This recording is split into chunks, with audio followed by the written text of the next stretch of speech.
Doctor के L Meena, associate professor literature Hindi, Rajesh Pilot, राजकीय स्नातकोत्तर महाविद्यालय लासोट, जिला दौसा, राजस्थान। सबसे पहले प्रिय विद्यार्थी, इस प्रोग्राम में आपका हार्दिक अभिनंदन, हार्दिक स्वागत।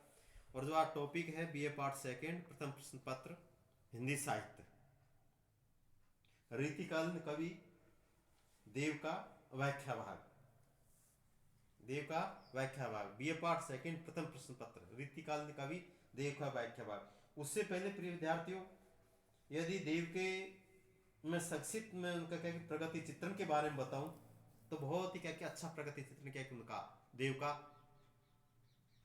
सुनने को मिलता है, पढ़ने को मिलता है। रीतिकालीन कवियों ने प्रकृति का उद्दीपन रूप में वही अधिक चित्रण किया है।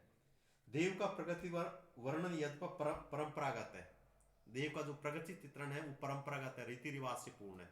ऐसा नहीं कि पाश्चात्य देशों की शैली को अपने अपना कर और एक तरह से क्या उसको साहित्य के रूप में क्या समाज को परोसती है, ना परंपरागत तरीके से प्रकृति जैसे कहते हैं कि जल्दी सोना जल्दी उठना स्वास्थ्य के लिए कितना अच्छा माना जाता है, ब्रह्म मुहूर्त में क्या क्या उठना कितना शुभ माना जाता है, कितना अच्छा माना जाता है। तथापि उन्होंने आलम्बन रूप में भी प्रकृति का वर्णन किया। ऐसा नहीं कि उन्होंने एक तरह से क्या कि परंपरागत रूप में बल्कि आलम्बन रूप में प्रकृति का वर्णन किया। और बसंत काल की प्रकृति को उन्होंने इस रूप में दर्शाया है। बसंत ऋतु ऋतुराज कहलाता है, सब ऋतुओं का राजा है। कहते हैं कि बसंत ऋतु में प्रकृति अंगड़ाई लेती है, करवट लेती है और पक्षियों का कलर और कोयल की कूक सुनने को मिलती है। तो प्रकृति का मधुर से मधुरतम वर्णन कवि देव ने किया और इतना अच्छा वर्णन किया जो शायद क्या कि कहीं, हालांकि अच्छे रचनाकार, अच्छे साहित्यकार, अच्छे कवि हुए, उन्होंने अपने अपने हिसाब से प्रकृति का चित्रण किया है। हाँ, महादेव वर्मा को ले सकते हो, कई कवियों ने किया है, पर देव का प्रकृति चित्रण अपनी जगह पे है। देखिए आप, माधुरी झोरनी फूलनी भोरनी, बोरनी बोरनी बेली बची है, केसरी किंसु कुसुम करी, किरवार कने रनी रंग रची है, फूले अनारती चमक डारनी, ले कच न रनी नेह तची है, कोकिल रागनी नूत परागनी, देखरी बागनी फागु मची है। कितना अच्छा वर्णन इसमें किया है। आइए और देखिए, एक भक्ति भावना का पॉइंट और देख लीजिए। कवि देव ने भक्ति भावना भी व्यक्त की है। कहते कि भक्ति के बिना जीवन अधूरा है, सुमरण के बिना जीवन अधूरा है, आध्यात्मिक शक्ति के बिना जीवन अधूरा है, ईश्वर शक्ति के बिना जीवन अधूरा है, देवीय शक्ति के बिना जीवन अधूरा है। हर कवि, हर रचनाकार, बड़े बड़े युग पुरुष, महापुरुष, महान आत्माओं ने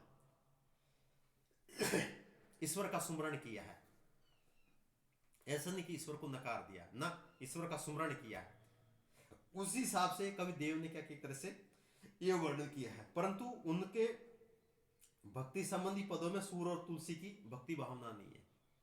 सूर सूर तुलसी सस्य केशव उडगन दास, अब के कवि खद्दो सम जहते हैं करत प्रकाश। कितनी अच्छी सूर और तुलसीदास के बारे में कही है। केशव उडगन, सूर सूर तुलसी शशि, सूर सूर तुलसी शशि, मतलब सूरदास सूर्य है और तुलसी क्या कि एक तरह तुलसीदास चंद्रमा है। केशव उडगन दास, केशव तो क्या कि जैसे क्या कि छोटे मोटे क्या कि जो जुगनू टाइप चमकते हैं ऐसे केशव दास। परंतु अब के कवि खद्दोसम, खद्दोत मीन्स गधा, अब के जो कवि है वो मात्र गधे के, अब के कवि खद्दो, अब के कवि तो मात्र गधे के समान है, जो जहते हैं के करत प्रकाश, अर्थात वो अपने इर्द गिर्द क्या एक तरह से प्रकाश अर्थात ज्ञान समाज को दे पाते हैं। वो उनकी एक तरह से दूर दूर तक जो पहुंच होनी चाहिए ना, वो पहुंच क्या कि एक तरह से आज देखने को नहीं मिलती, देखने को नहीं मिलती। देखिए आप, उन्होंने भक्ति पर काव्य की रचना बस की। देव सगुण आराध्य के उपासक है और नैष्ठिक कृष्ण भक्ति, सगुण न कि निर्गुण भक्त। श्री कृष्ण को विष्णु का अवतार मानते हुए उन्होंने जो भक्ति निष्ठा व्यक्त की वह बहुत ही श्रेष्ठ मानी जाती है। विदुर की भाजी भीर भिलनी के खाए, विप्र चाउर चवाए दुरे द्रौपदी के चीर में।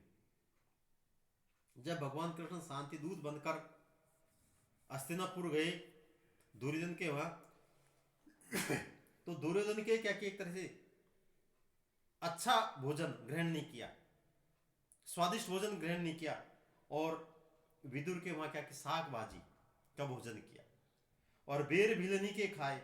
और एक तरह से क्या कि भगवान राम श्री हरि विष्णु के भगवान राम थे तो क्या कि भिलनी की सबरी भिलनी के क्या कि बेर खाए और विपरीत चाउर चबाए, अर्थात क्या कि गरीब ब्राह्मण सुदामा के क्या कि उन्होंने क्या कि चाउर चबाए। जब क्या गरीब ब्राह्मण सुदामा क्या कि अत्यंत परेशान थे, उनकी पत्नी ने कहा कि अपने मित्र से मिलने जाओ, वो तो त्रिलोकीनाथ है, सब कुछ दे देंगे। और द्रौपदी के चीर में, और जब द्रौपदी का चीर हरण किया जा रहा था तो द्रौपदी की क्या कि वहां क्या कि एक तरह चीर को बढ़ाकर लाज रखी।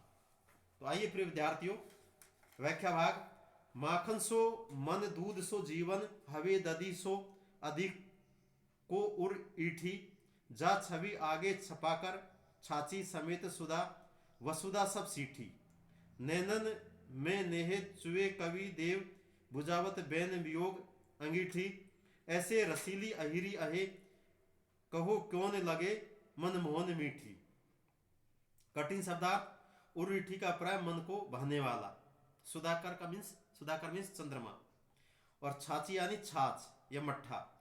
सीठी का प्राय निस्सार, नैन का प्राय नेत्र, और बैन बाते का प्राय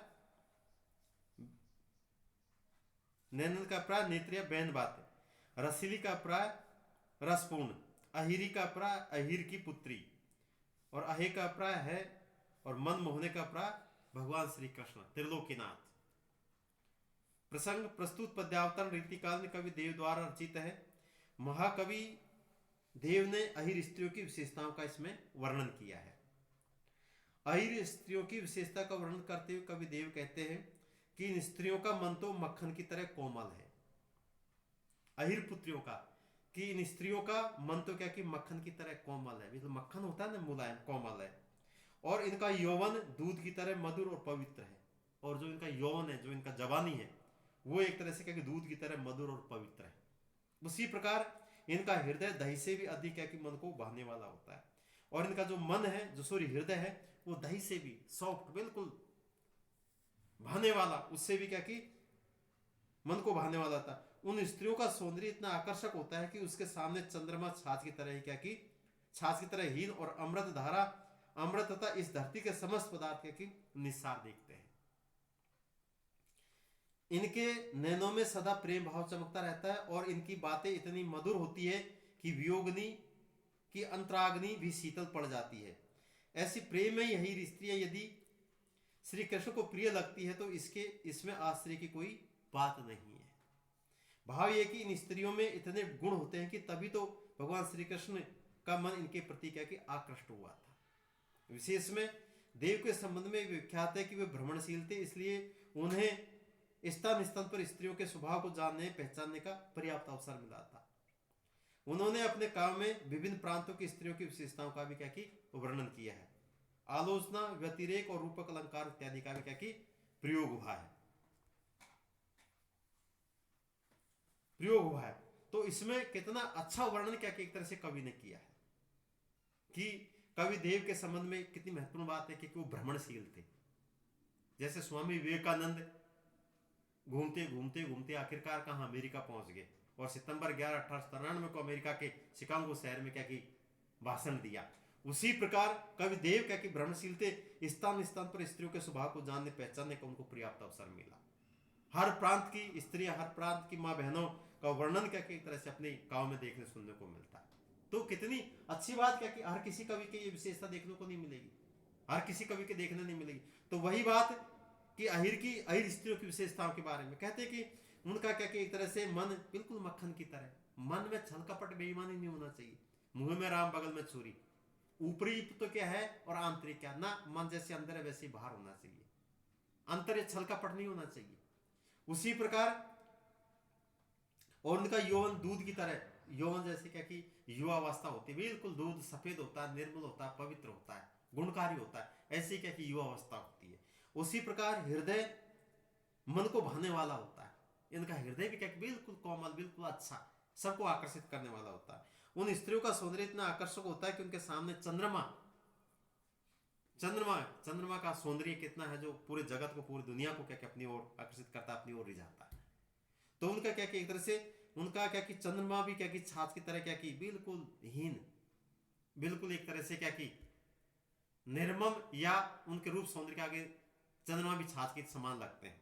और अमृत तथा धरती के समस्त पदार्थ क्या की निस्सार उनके रूप सौंदर्य को लेकर। तो इतना अच्छा वर्णन क्या कि इन्होंने किया है जिसका कोई क्या कि एक तरह से तुलना नहीं की जा सकती। उसी प्रकार इनके नैनों में सदा प्रेम भाव चमकता रहता है। नैनों में वो प्रेम क्या कि भोग विलास का नहीं, एक तरह से निष्काम निश्चल और निष्कपट का प्रेम देखने को मिलता है। नेत्रों में चमकता रहता है और बातें इतनी मधुर है कि वियोगनी की अंतराग्नि भी क्या कि शीतल पड़ जाती है। बातें मीठी मीठी सुंदर सुहावनी। तो ये कवि देव ने प्रिय विद्यार्थियों का क्या कि वर्णन किया है। थैंक्स प्रिय विद्यार्थियों।